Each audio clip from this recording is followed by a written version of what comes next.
The Echoes of Empire. Chapter 1, The Archivist's Discovery. The humid Calcutta air clung to Dr. Anya Sharma like a second skin, a familiar discomfort she barely registered as she navigated the labyrinthine corridors of the Victoria Memorial Library. Dust motes danced in the shafts of sunlight filtering through the high, arched windows, illuminating the hushed reverence of the archive. Anya, however, was oblivious to the grandeur. Her focus was laser-sharp, her brow furrowed in concentration as she scanned the faded inventory list. Years she had spent chasing the whispers of forgotten histories, the untold stories buried beneath the weight of official records. Today, she hoped, her persistence might finally pay off. Anya was a historian obsessed with the British Raj, not the glittering narratives of viceroys and battles, but the subtle undercurrents, the human stories that pulsed beneath the surface of empire. She sought the quiet rebellions, the unspoken alliances, the moments of connection that defied the rigid structures of colonial society. It was a quest that often led her down blind alleys, to dead ends marked by sealed lips and locked boxes. Today's lead had come from a chance conversation with an elderly gentleman in London, a descendant of a minor British official who had served in India. He'd mentioned a collection of family papers, tucked away in the attic of their ancestral home, hinting at something unusual. Intriguing enough for Anya to book a flight to London within days. The papers, a chaotic jumble of official documents, personal letters, and faded photographs, had yielded little of interest. Until she'd found it. A small, leather-bound diary, tucked inside a larger volume of botanical sketches. Its clasp was broken, the leather cracked and brittle, but the ink, remarkably, was still legible.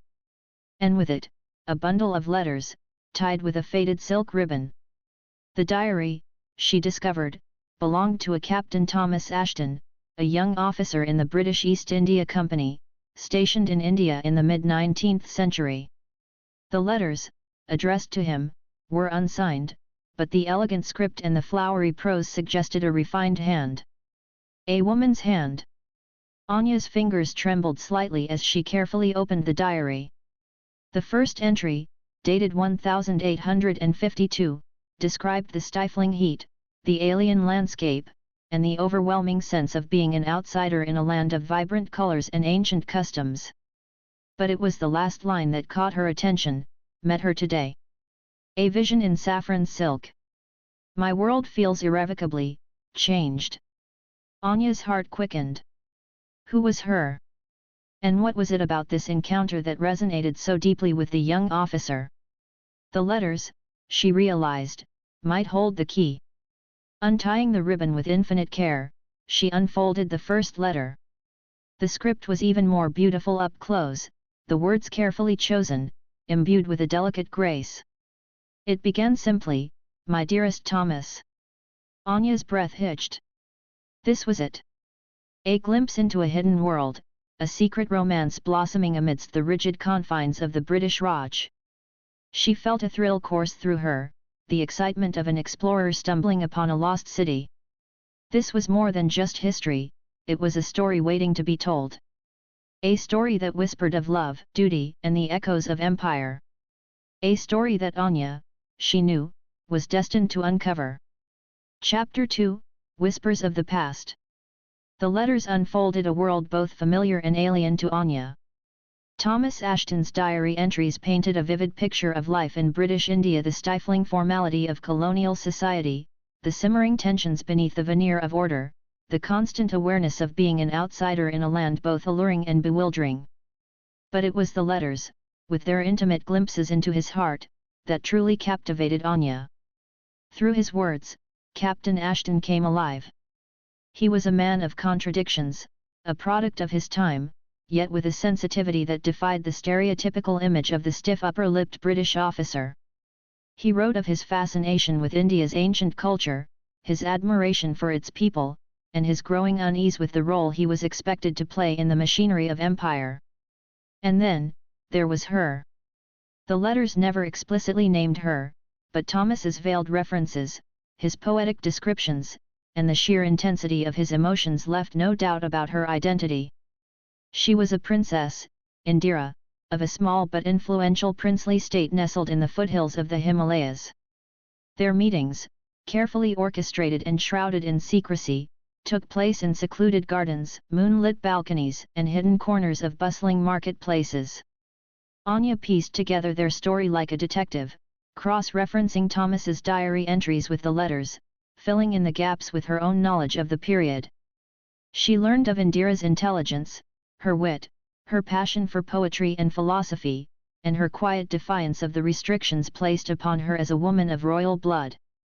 She saw their love blossom amidst the grandeur and constraints of their respective worlds, a delicate flower pushing through the cracks in the rigid edifice of tradition and duty. The diary and letters revealed a world of lavish palaces and sprawling gardens, of tiger hunts and diplomatic balls, of whispered conversations in hushed corridors and stolen glances across crowded rooms. Anya was transported to a bygone era, where elephants were modes of transport, and peacocks strutted on manicured lawns. She felt the weight of history pressing down on her, the echoes of a time when empires clashed and cultures intertwined. But it was the human element that resonated most deeply with Anya. The stolen moments of joy amidst the backdrop of political intrigue, the shared laughter and whispered confidences, the yearning for a future that seemed impossible to attain. She found herself drawn to both Thomas and Indira, their courage in defying societal norms, their unwavering commitment to a love that transcended the boundaries of race, culture, and class. As Anya delved deeper into their story, she began to realize that it was more than just a forbidden romance. It was a microcosm of the complex relationship between Britain and India, a testament to the enduring power of human connection in the face of political and cultural divides. It was a story that challenged the established narratives of empire, revealing the nuances and contradictions that lay beneath the surface.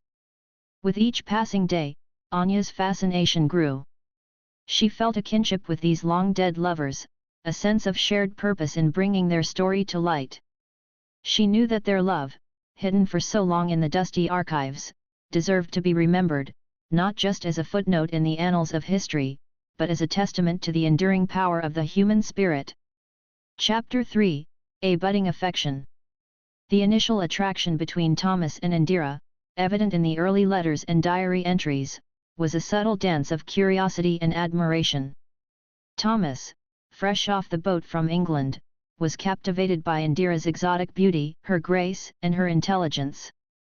He found her unlike any woman he had ever met, a refreshing contrast to the demure ladies of Victorian England.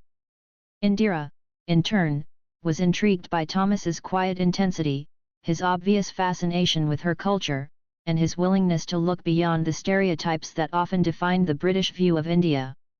Their early interactions were formal, constrained by the rigid etiquette of the time and the watchful eyes of chaperones.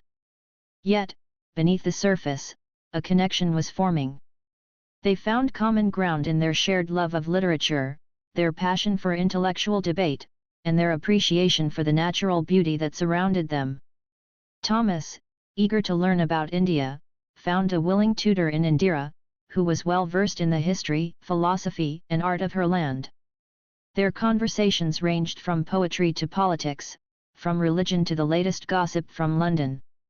They debated the merits of Shakespeare versus Kalidasa, discussed the impact of British rule on India, and shared their dreams for the future.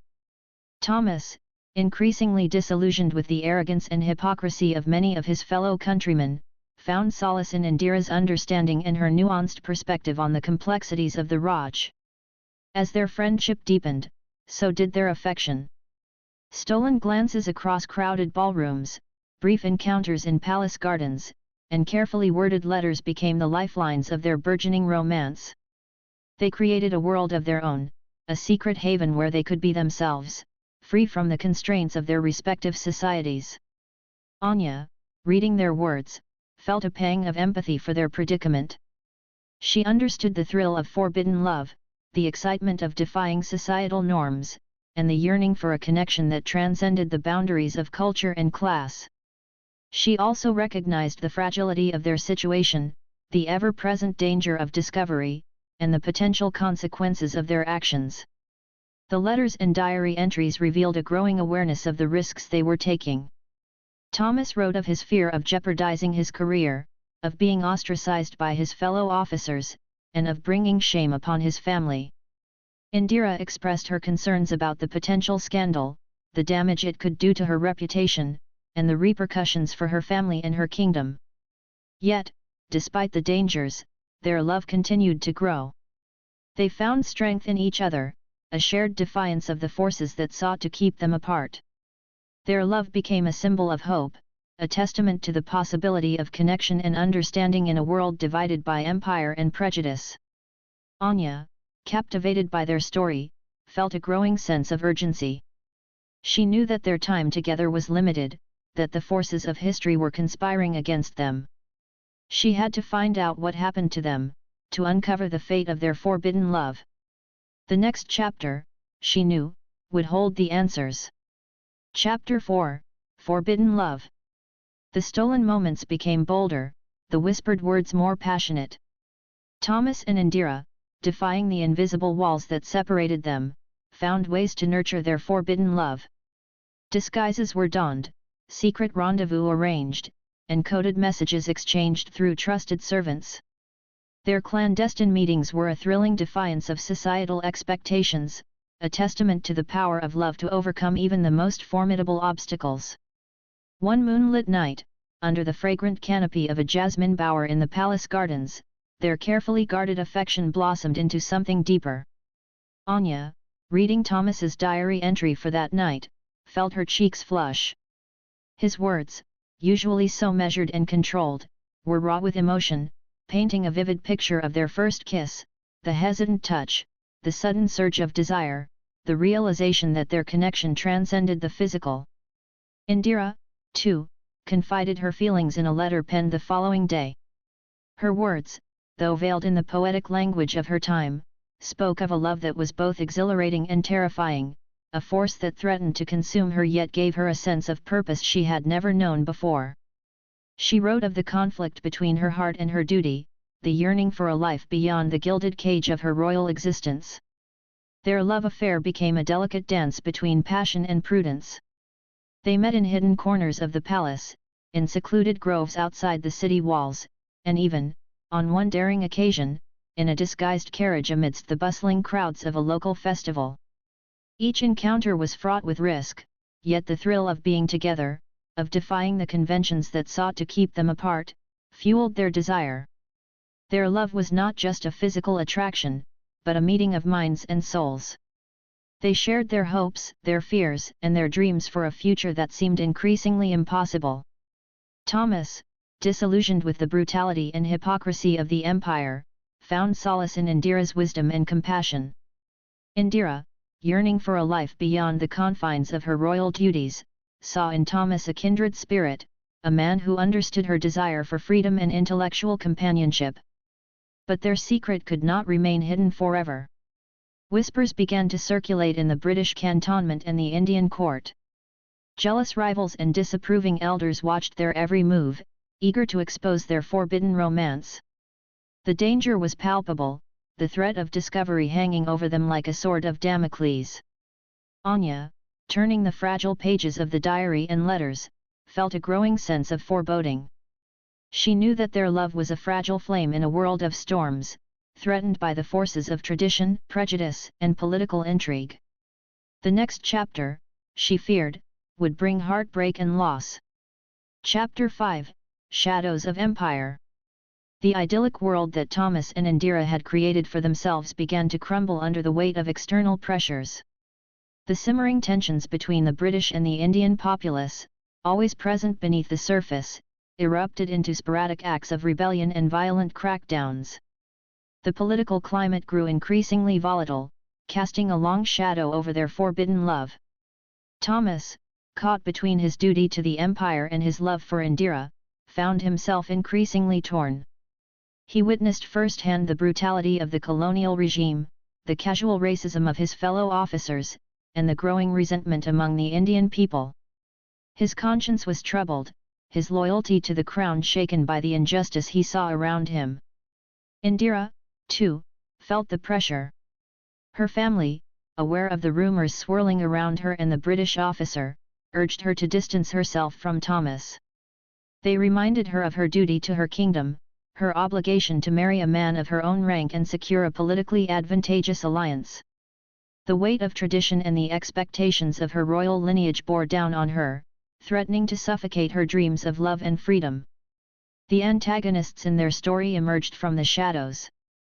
Major Charles Barrington, a senior officer with a reputation for ruthlessness and a disdain for the natives, saw Thomas's affection for Indira as a weakness, a betrayal of his race and his duty. He began to subtly undermine Thomas, assigning him dangerous missions and spreading rumors about his loyalty.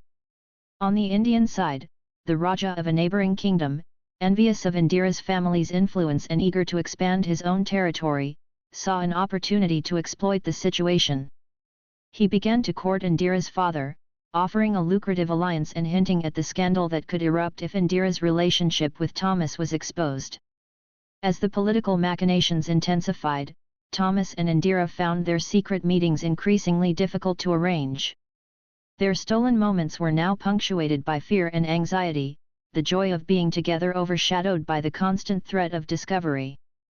The walls of their respective worlds seemed to close in on them, suffocating their love with suspicion and mistrust. Anya, reading their increasingly desperate letters and diary entries, felt a knot of tension tightening in her chest. She knew that the storm was about to break, that the forces arrayed against them were too powerful to ignore. The idyllic world of stolen glances and secret rendezvous was giving way to a harsh reality where love and duty were on a collision course. A pivotal event, she sensed, was looming, one that would change their lives forever. Chapter 6, The Price of Duty. The inevitable finally happened.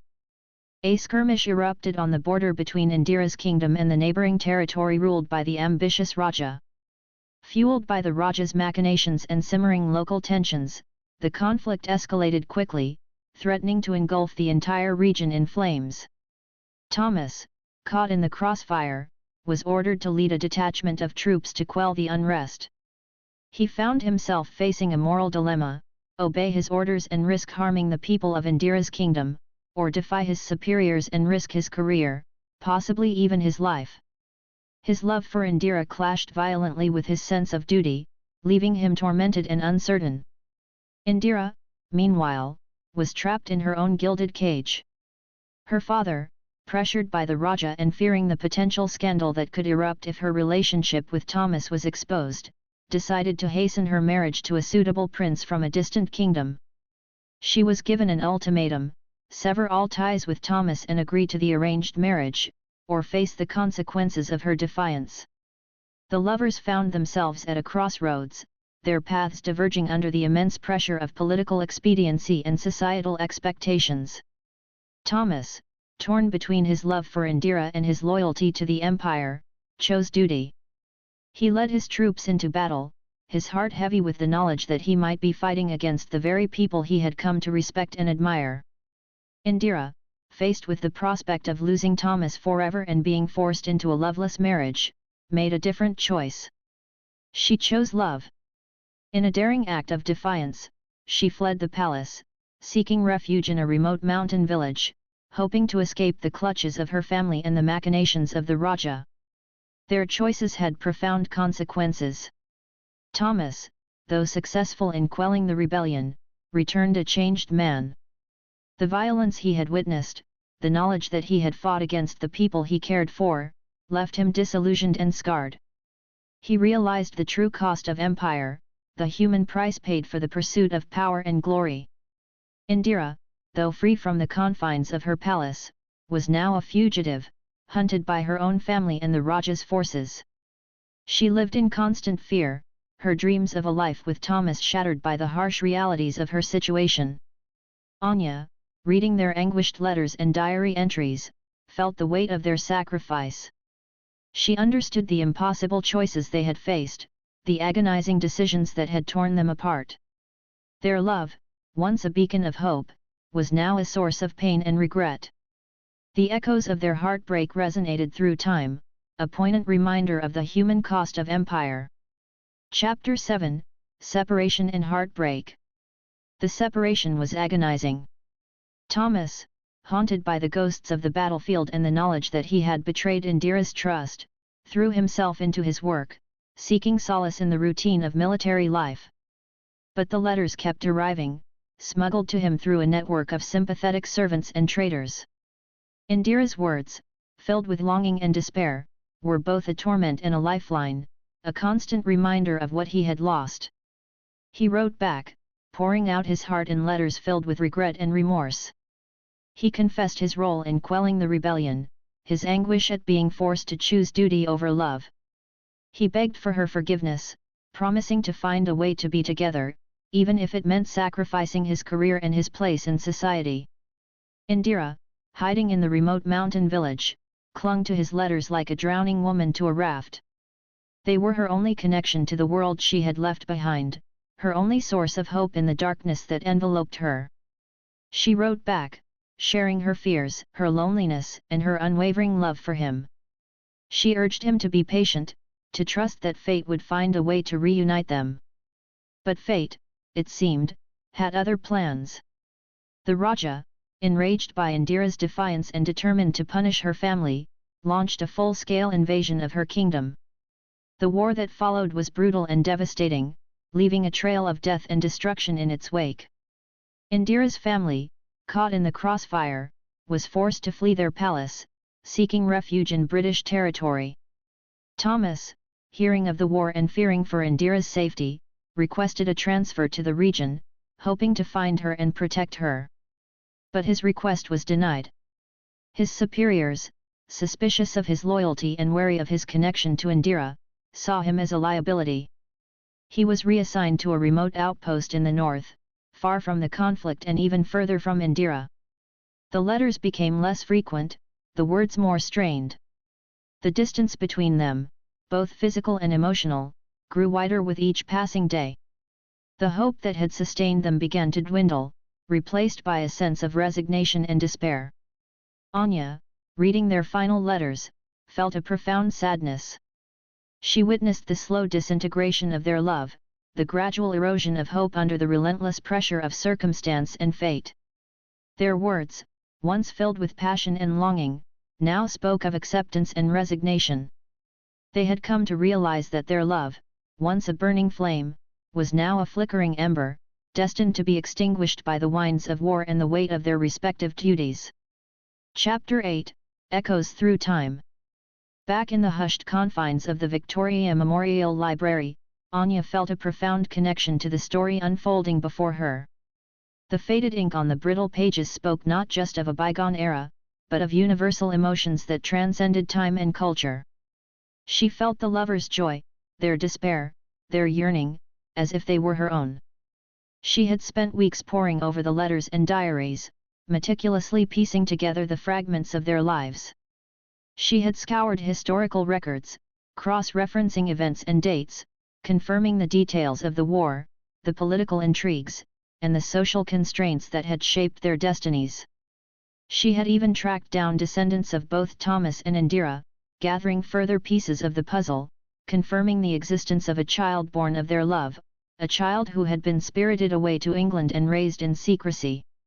The more she learned, the more she admired their courage and resilience. They had dared to love in a time and place where such love was forbidden, where the forces of empire and tradition conspired to keep them apart. They had paid a heavy price for their defiance, but their love had endured, leaving behind a legacy that echoed through generations. Anya felt a kinship with Indira, a fellow woman who had challenged societal norms and dared to follow her heart. She, too, had faced obstacles in her own life, the prejudices and expectations that came with being a woman in a male-dominated field. But Indira's story gave her strength, a reminder that love and courage could overcome even the most formidable barriers. She also felt a connection to Thomas, a man torn between duty and desire, caught in the crossfire of history. She understood his struggle, his yearning for a world where love could transcend the boundaries of race, culture, and class. His story was a cautionary tale, a reminder of the human cost of empire and the enduring power of love. As Anya delved deeper into their lives, she began to question the official narratives of the Raj, the stories of conquest and glory that had shaped her own understanding of history. She saw the nuances, the complexities, the human stories that lay hidden beneath the grand pronouncements and political pronouncements. She realized that history was not just a collection of dates and events, but a tapestry woven from the lives of countless individuals, their loves, their losses, and their enduring legacies. The echoes of Thomas and Indira's love reverberated through time, challenging Anya's assumptions, broadening her perspective, and enriching her understanding of the past. Their story was a testament to the enduring power of the human spirit, a reminder that even in the darkest of times, love could find a way to bloom. Chapter 9, Unraveling the Truth. Anya's research took an unexpected turn when she discovered a hidden compartment in the diary. Inside, nestled amongst dried flower petals and a lock of hair, was a miniature portrait of a young woman, her features unmistakably Indian, yet with a hint of something else, something familiar. On the back, a faded inscription, "Our daughter, Maya." The revelation sent shivers down Anya's spine. Thomas and Indira had a child, a secret kept hidden for over a century. A child who was living proof of their love, a testament to their defiance of societal norms. Anya felt a surge of excitement, a sense of urgency to uncover the rest of the story. She followed the trail of clues, tracing the lineage of Maya and her descendants. She discovered that Maya had been sent to England as a young child, raised by distant relatives of Thomas's family. She had grown up unaware of her true parentage, her Indian heritage hidden behind a veil of secrecy. But the truth, as it often does, eventually emerged. Anya tracked down Maya's granddaughter, a woman named Eleanor living in a quiet village in the Cotswolds. Eleanor, initially hesitant, eventually agreed to share her family's story, revealing the secrets that had been passed down through generations. She produced a small wooden box containing letters, photographs, and other mementos of Maya's life. Amongst the treasures, Anya found a letter written by Indira to her daughter, a poignant message of love and longing, expressing her regret at not being able to raise her child, but assuring her of her eternal love. The letter was a revelation, confirming the depth of Indira's sacrifice and her unwavering devotion to her daughter. Anya also found a photograph of Maya as a young woman, her features a striking blend of her parents' heritage. The resemblance to the miniature portrait was uncanny, confirming the truth of Eleanor's story. Anya felt a surge of emotion, a sense of connection to this woman she had never met, a woman who embodied the legacy of Thomas and Indira's love. The final piece of the puzzle fell into place when Anya discovered a record of Thomas's death. He had died in India, years after the war, his body buried in a small cemetery overlooking the Himalayas. His will, a testament to his enduring love for Indira, bequeathed his entire estate to her, along with a heartfelt letter expressing his regret for the choices he had made and his hope that they would be reunited in the afterlife. Anya, with the help of Eleanor, arranged for Thomas's remains to be brought back to England, to be buried alongside Maya and her descendants. It was a symbolic gesture, a way of reuniting the family that had been torn apart by history and circumstance. It was also a tribute to the enduring power of love, a love that had transcended time, distance, and even death.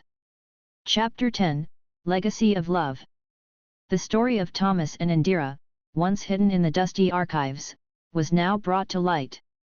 Anya, with Eleanor's blessing, published her findings, weaving together the threads of their lives into a compelling narrative that captivated readers around the world. The book became a bestseller, translated into numerous languages, and adapted into a critically acclaimed film. But the impact of their story went beyond commercial success. It sparked a renewed interest in the history of the British Raj, prompting a re-examination of the traditional narratives of colonialism and empire. It challenged stereotypes, highlighted the complexities of cross-cultural relationships, and gave voice to the silenced stories of those who had been marginalized and forgotten. Anya became a sought-after speaker, invited to conferences and universities to share her research and her insights into the human side of history.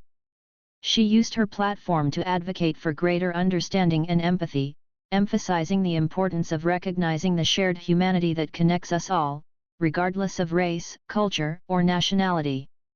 The story of Thomas and Indira also had a profound personal impact on Anya. It deepened her understanding of love, loss, and the enduring power of the human spirit. It inspired her to be more courageous in her own life, to pursue her passions, and to challenge the boundaries that society often imposes. She found herself drawn to the Cotswolds, visiting Eleanor and her family regularly, forming a bond that transcended their shared connection to Thomas and Indira. She felt a sense of belonging, a connection to a family she had never known, a family that had been created by love and sustained by hope. The letters and diaries, now carefully preserved in the archives of the Victoria Memorial Library, became a pilgrimage site for historians, students, and curious readers from around the world. They served as a reminder of a forgotten chapter of history, a testament to the enduring power of love, and a source of inspiration for those seeking to understand the complexities of the human experience. Anya, reflecting on her journey, realized that the echoes of Thomas and Indira's love had not only reverberated through time, but had also transformed her own life. Their story had given her a new perspective on history, a deeper understanding of herself, and a renewed sense of hope for the future. It had taught her that love, even in the face of adversity, could leave a lasting legacy, one that could inspire and uplift generations to come.